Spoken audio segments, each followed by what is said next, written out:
at the forefront of politics. Our enemy is Trump. He is the enemy. We got to unite. If we're not a united party, we lose to Trump. On the front lines of activism. There's certain fights, if we don't engage, they win. This is a fundamental question of who we are. And delivering your daily dose of comedy. Donald Trump, when he had his physical, they had his blood pressure, and mine is higher than his. Oh. And the irony is mine is higher because of him. From the blue wave. We flipped. Enough seats to take control of the House. We control the House. To 2020 and beyond. This is the Dean Obeidallah Show on Sirius XM Progress, Channel 127. And welcome to the show, brothers and sisters of the Resistance. Wednesday, July 3rd. I'm Dean Obeidallah. We're live. It's 4th of July Eve, but we are here working full show, all live. I'm hoping to be your MBFF. Even though I won't be here the next 2 days, I am there for you on Twitter at Dean Obeidallah, or sincerely, drop me an email. Dean at deanofradio.com. That's DEAN at deanofradio.com. I'd love to hear from you. Love to hear your thoughts, questions, whatever. I also have a podcast now. If you're bored on Sundays, you can check it out. If you don't have enough of me, it's called I Want to Be Your Muslim Friend. It's on iTunes and everything. It's free. You can check it out. So a lot to cover as Trump brings us closer and closer to Trumpistan. That's his dream, is Trumpistan, not the United States of America. Trumpistan. And I hope you have a good 4th of July. I hope you have fun with your friends or family, whatever you want to do. Of course, boycott the salute to Trump tomorrow night. Do not watch that. In fact, collectively, let's hope for storms while Trump is speaking. Just on Trump, not on the people there. Just like a big lightning thunderstorm right over Trump, like a dark cloud over him would be nice. Everyone else stays dry. I don't mean any ill will to anyone else. Only my ill will is directed at that one guy, Trump. And we know what's going on. I have a question for you. Sincerely, think about this. If Donald Trump was alive in July 1776, whose side do you think he would side with? The King of England? The rich, wealthy King George? Or the poor American colonists? Come on, you know the answer. He'd be with the king. He'd be bad-mouthing the colonists and the revolutionaries. He'd be like, George Washington, hashtag low energy, his horse is a loser. He'd be making fun of Declaration of Independence. Oh, all men are created equal. Fake news. They're not all equal. Trump would not be on the side of the poor, scrappy colonists who fought against the wealthy powers that be, because that is Trump. He is the wealthy power. And today, this day, Trump likes kings and dictators and authoritarians. He doesn't like people who run Western liberal democracies. And I say liberal in the sense of not conservative versus liberal. I mean the sense of a real democracy. And this, more and more, this is all about Trump. Today, Trump tweeted on July 4th, salute to America at Lincoln Memorial. It's looking to be really big. It'll be the show of a lifetime. Actually, Trump, the show of the lifetime is you being escorted out of the White House in January 2021, if not sooner. I can only hope sooner, but if not. And, Trump's going to speak. He's going to have tanks on the National Mall. There are going to be warplanes flying over. They are going to close the D.C. airspace, which they have not done since 2015. But because of Trump and the way things got moved around, they have to close the D.C. airspace, which costs loss of revenue for private companies. But Trump doesn't care. And of course, he's going to give a televised address. And to remind everyone, if you're saying, well, have other presidents give televised addresses? No president has spoken on the July 4th celebration on the Mall since 1951 when Harry Truman did it. And that was at a time commemorating the 175th anniversary of the Declaration of Independence. That's what it was. Every other president, every other one, but 1951 has stayed out of it. They've watched it at home with their family in the White House or been on vacation, and it's never been like this. But now you got Trump, the draft dodger, the man whose campaign slogan for 2020 should be stolen valor, who's going to use our brave servicemen and women and force them to give tribute to him, a draft dodger. A man who did not want to serve. Look, this 4th of July celebration for Trump is not a celebration of America. The July 4th celebration generally is a celebration of America. This is a celebration of Trump. It's a celebration of cruelty and corruption, celebration of bigotry, of sexism. It's a celebration of Trump demonizing immigrants, demeaning visible African Americans, wanting to ban Muslims, wanted to discriminate against LGBT, especially the T part of that, transgender Americans, calling women liars who come forward. That's what this is a celebration of. In sum, this is not a celebration of America. It's a celebration of Trump. That's what it is. It is Trump. We all know that. Our Independence Day November 3rd, 2020. That is our Independence Day. That's a day we take the country back through that election. And we have to win the Senate back. Oh my gosh, we have to. We're going to keep the House. We got to win the Senate back. And I want to play some clips of people talking about this in very serious ways. What is going on here? First, here's Jim Sciutto on CNN with Dana Bash talking about how members of the military have spoken to him and expressed concerns that Donald Trump is politicizing the military. And this is something the military hates, especially the leaders. Maybe the rank and file might like Trump, but the generals and officers understand you do not want a military to be seen as a private militia of that president, of that leader. That's what you see in third world countries. That's what Trump wants. Trump wants his own private militia. He called for his own deportation force during the campaign. He wants a military that can do whatever he wants, his bidding without restrictions. So here's Jim Sciutto on that clip number 1, please. Tell us exactly what you're hearing from your sources about the pushback coming from the Pentagon. This is what I'm told. The senior military commanders, including the service chiefs, had deep concerns, major concerns about this event being politicizing the July 4th holiday. That they had deep reservations about, in particular, including tanks, armored personnel carriers as part of the event, although, of course, it is the president's prerogative as commander-in-chief, and ultimately the Pentagon has delivered those tanks you now see on the mall. In addition to that, I'm told that some of the service chiefs were reluctant to participate in a very public way. Some of them now, and we see this from the list of attendance for tomorrow's event, are sending alternates in their place, though we are told that some of them had previous commitments on that day. But the bigger picture here is just that concern from within the five-sided building, within the Pentagon, that a lot of the trappings around this event make it more political than the military is comfortable with. And to be very clear, there's a VIP section right there, right in front of Trump. And who's giving the tickets out? The Republican National Committee to big donors. I love those Trump supporters. Well, he drained the swamp. He is the swamp, folks. He is giving 4th of July tickets to big donors, and he's laughing at you. Trump laughs at Trump supporters. We know he does. There's no doubt he mocks you and laughs at you. So Trump supporters are listening and think he's on your side. He laughs at you. He's an elitist. He's like King George. He's not like the colonists. He's not scrappy like us who fight for things and have to struggle to make ends meet. No, we're the colonists. We're the scrappy ones. He's the King George in this equation. Then here's D.C. Congresswoman Eleanor Holmes Norton on MSNBC with Andrea Mitchell talking again about the politicizing the military. Here's clip number 2. The Pentagon officials have also been asked to participate, to be there on the mall, on the stage in front of the Lincoln Memorial for what is the first presidential address on July 4th, I believe, since Harry Truman during wartime, during the Korean War. What about that? Joe Dunford, the chairman of the Joint Chiefs, and a lot of the vice chairs are coming. The acting defense secretary, Mark Esper. What about concerns among some in the military that this is politicizing politicizing the military, which is not supposed to be politicized? Indeed. We started with politicizing the entire event. Now we're going to militarizing the entire event, surrounded, of course, by military officials and all that you might expect, maybe at a military event. The president first tried Veterans Day, got chased away from that by his own Pentagon, who indicated how much it would cost to repair the city's streets after these tanks rolled down them. Now he is on the mall. There are only 2 real events in our country which have never been politicized. One is Veterans Day. He found he couldn't politicize that, so he said, here he comes again for July 4th. He has converted this into a campaign event for all purposes. That's right. Trump has turned this into from 4th of July to a Unite the White rally. That's what's going on there.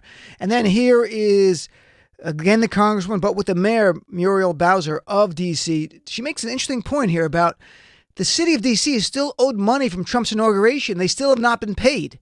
Despite the fact Trump raised over $100 million for his inauguration, they have not repaid. So like when Trump in private sector, when he stiffed contractors, he's stiffing the city of Washington, D.C.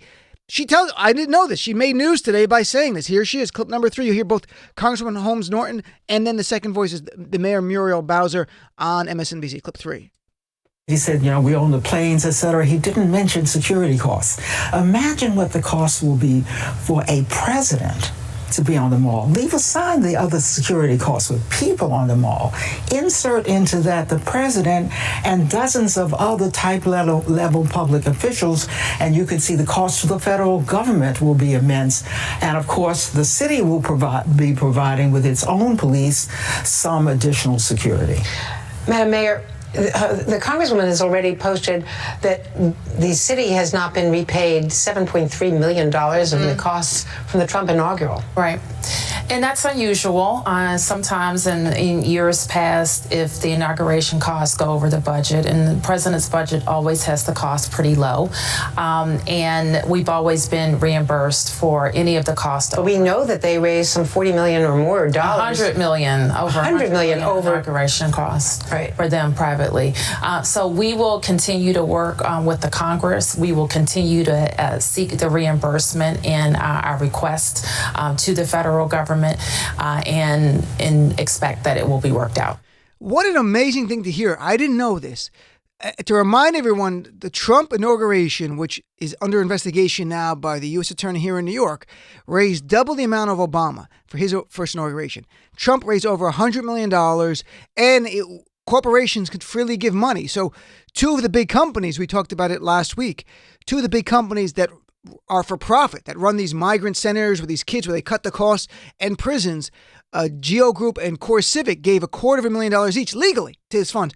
But Trump raised over $100 million, and he's stiffing the city of Washington, D.C. for the $7 million that he owes them for the extra security for the inauguration. And just like in private life, where he stiffed the contractors, usually Trump would just file for bankruptcy now, but he can't. So he's stuck. And then here's the mayor making a point I didn't even think of about what she thinks this showing of forces by Trump and what the real message is. And it's kind of scary if she's correct. Here's clip number 4. I also agree with the Congresswoman's sentiment that this has been a nonpartisan, fun family event where people come from all walks of life, from all points of this region in the world to celebrate the fireworks. So we hope that the president will stick to that and not turn it into that. And we hope, too, that we never see the spectacle of our military force being on display as a show of force to our own people. Very interesting. Mayor Bowser is suggesting that Donald Trump is the show of force is for us, not for his base. They love it, but for us, to scare us. That's what she's subtly saying. No one has said that anywhere. I thought that was a remarkable comment. She could be right. Does Donald Trump want to silence us? Yes, this is a man who wants media outlets closed down, that he doesn't like what they're saying. And if you think this is just about a parade in honor of Trump, and we don't know the cost yet. We know $2.5 million are going to be moved from the Parks Department for this. We don't have the rest of the cost. It could be $5, $6, $10 million. We have no clue what it's going to cost because they haven't given the numbers away. Because this administration is not transparent. It is a regime, and like with regimes you read about in third world countries, you don't get the truth. You have lies. And at the same time, while this is going on, while Trump is spending millions to tout himself, to give tribute to himself, like an emperor, like a Caesar, like a Napoleon, like a king, we have migrant children in centers who are struggling to stay alive. And late in the day yesterday, the Inspector General, which is part of the Trump administration, came out with a brand new report. They went earlier in June, unannounced, went to various places, and the report is stunning what they found. Stunning. And you have them saying that there's not just overcrowding, but there's children younger than 7 being held in custody for more than 2 weeks. That's beyond the 72 hours allowed from an agreement our government made years ago, and that with the courts. Of the nearly 2,700 children detained by Border Patrol in the region, 31% had been there for more than 72 hours. More than 50 children under 7 were waiting to be moved to long-term facilities, some of them waiting for 2 weeks. In many cases, they said facilities inspected had not provided children with hot meals until the auditors showed up, and then they're like, uh-oh, the inspectors are here, and they literally gave them the hot food then. Some adults only given bologna sandwich. You're like, well, at least they're eating. Well, bologna sandwiches cause constipation to the extent where if that's all you're eating, you need medical care. And that's what's right in the report, the Inspector General. It talked about in one holding cell for adults, it was standing room only, and they were kept there for a week. Think about standing for an entire week. That's what this Trump administration is doing. And they're doing this all intentionally, folks. This is part of the policy to inflict pain so other migrants hear about it and don't come here. This is what they're doing. This is like medieval stuff where you put heads on a pole stake outside of your castle. They found other things like they were not given access to showers.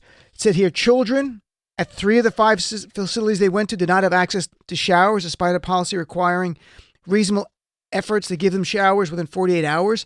The lights are never, ever turned off in these centers, never turned off for security reasons, but that means the kids are staying awake. There's no up or down. It's like some kind of Guantanamo torture. The lights are up, they get no beds, they give them little blankets to sleep on the floor. So picture this.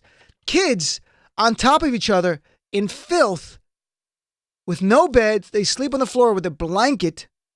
They're there for weeks on end, not given hot foods, not given any showers. Who does that? What kind of callous, craven, inhumane, horrific, vile person does that? Donald Trump, the man who's giving himself a big salute tomorrow. That's the guy who does it. And there's no surprise when we learned earlier this week about Border Patrol agents. They had a secret Facebook page, which was discovered by ProPublica, which in these postings, it was vile, racist stuff discussing things like throwing burritos at Latino members of Congress who were coming, a vulgar depiction of Congresswoman Alexandria Ocasio-Cortez performing oral sex on Trump, derogatory comments about Latino lawmakers, calling them scumbuckets and hoes, and joking about the death of migrants, saying if they die, they die, things along those lines. That's not surprising when the man at the top, Donald Trump, think about your boss, whoever that person is.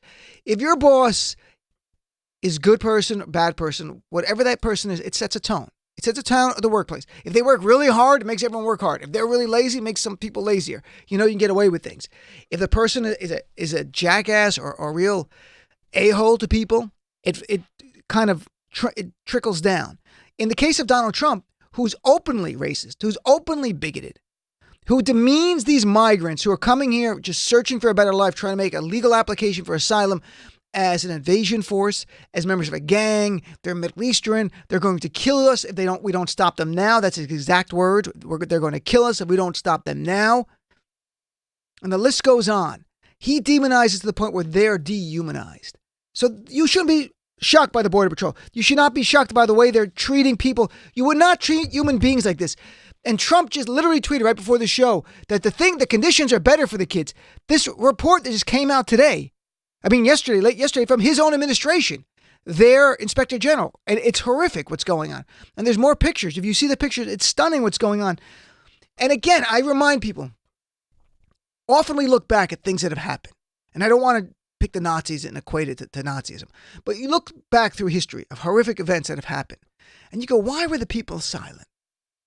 Well, how did they get people to do this stuff? You're seeing it right in front of you. You're seeing it play out. You're seeing a man who dehumanizes a group of people. So when 6 children die in 8 months, that's exactly what's happened here.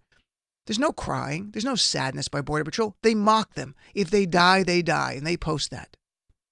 They make derogatory remarks about Latinos. When the top of the food chain is Trump, it spills down this hatred and bigotry and the cruelty. And there's one word for Trump. It is really, to me, it is a celebration of cruelty. And where is the Republican Party of all of this? Where is the GOP senators and House members, the ones that gave Obama anything he did, they went after him? Where are they now? Why are they not speaking about children dying and adults being forced to stand for a week? Standing. We're treating them like animals, actually worse than animals. Unless you want those animals to die, you don't treat them like this. If you want them to die, you treat them like this. That's the only reason you do this. Where's the GOP? Where's the GOP? Donald Trump wasting millions of dollars to salute himself. I don't even want to say it because it's cliche, but if President Obama gave himself his own big speech on 4th of July, the first president since 1951, I was going to give a speech and have a flyover of jets all to celebrate him, the right would be going crazy, but now they're applauding it. And what's scary about that is that on some level, the Republicans in Congress are supposed to be guardrails. The rank and file, they're all in with Trump. We know that 90% approval rating, 85%, they're all in. He could do anything. Where are they? They're supposed to be better than that. They're not. And so what happens if Donald Trump says, I'm going to come forward and I think we need to close media outlets? What do you think is going to happen? You can invoke the First Amendment. That means you're going to litigate the case. But when you remember, and I've talked about this poll on air, nearly 50% of Republicans said if Donald Trump wanted to close media outlets for bad behavior, and that was the term in the poll, they would agree with it. And he hasn't even campaigned on that. When you have that, what hope do you have? The rank and file is not going to be with us. When you say, what if Trump says, I'm going to suspend the 2020 election? Unthinkable, right? Another poll showed 52% of Republicans, 52% support Donald Trump if he wants to suspend the election to make sure undocumented immigrants can't vote. So what if Donald Trump said tomorrow, I'm going to suspend habeas corpus and charge those who are criticizing me with crimes against the state and put them in prison? What percentage of his base would be on board? At least 50%. There's no doubt, if not more. And the ones who should be speaking out are the elected officials who know better. They know better, but they care more about being reelected than about American values and about our nation. And that's really the truth of what's going on here. They care more about being reelected than our Constitution and the rule of law and decency and civility. And they allow Trump to be cruel. And to me, it's beyond complicit. The Republican members of Congress are beyond complicit. They are now co-conspirators. To me, the Republicans in Congress are no longer complicit. They are co-conspirators in the crimes that Donald Trump is perpetrating on our nation. So, 4th of July is here. You know, I printed out the Declaration of Independence, which is so important to us. We hold these truths to be self-evident, that all men are created equal and endowed by the Creator with certain unalienable rights. Among these, life, liberty, and the pursuit of happiness. And to secure these rights, governments are instituted among men, deriving their powers from the consent of the governed. And the consent of the governed, I stop right there. Trump was not elected by the governed. He lost by 3 million votes. It does not say the consent of the Electoral College. It says the consent of the governed. Now, this is July 4, 1776, before the Electoral College. That was the essence of this country. Trump should not be president. It should be Hillary Clinton.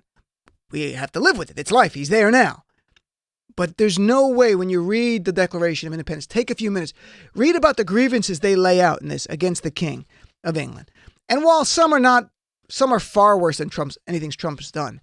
When you read about them, though, ask yourself, would Trump do those if he could? And I think the answer is yes. And that's what's so scary. So it's almost half joking when I go, whose side would he pick? And it's July 1776. There's a revolution. Whose side? The King of England? Or the scrappy poor colonists? I have zero doubt. I'm not being hyperbolic. I have zero doubt. He would pick the King of England. He would pick King George, who's wealthy, and hang out with his rich aristocratic friends over the scrappy poor colonists who are struggling. And he would be on the side of them and oppressing them. That is who Donald Trump is. And that's what we have in the White House. So that should just, I hope, again, I say this, not to scare, but to prepare. We have to be ready because I cannot believe what we're seeing in front of us. I cannot believe he just comes out of the G20 where he literally praises authoritarian people who've killed their own reporters and their own people and dissidents, from Kim in North Korea to Putin to MBS in Saudi Arabia and others that didn't even get press. Turkey, Egypt, other leaders praising them. So let's take a break. I'd love to hear from you. It's the eve of 4th of July. If you want to say upbeat things, that's fine too. 866-997-4748. We are going to celebrate the 4th of July. I encourage you, boycott the salute to Trump tomorrow. 866-997-4748. Give me a call. Be right back. You're listening to the Dean Obeidallah Show, where we crush Trump's lies every single day. On Sirius XM Progress 127.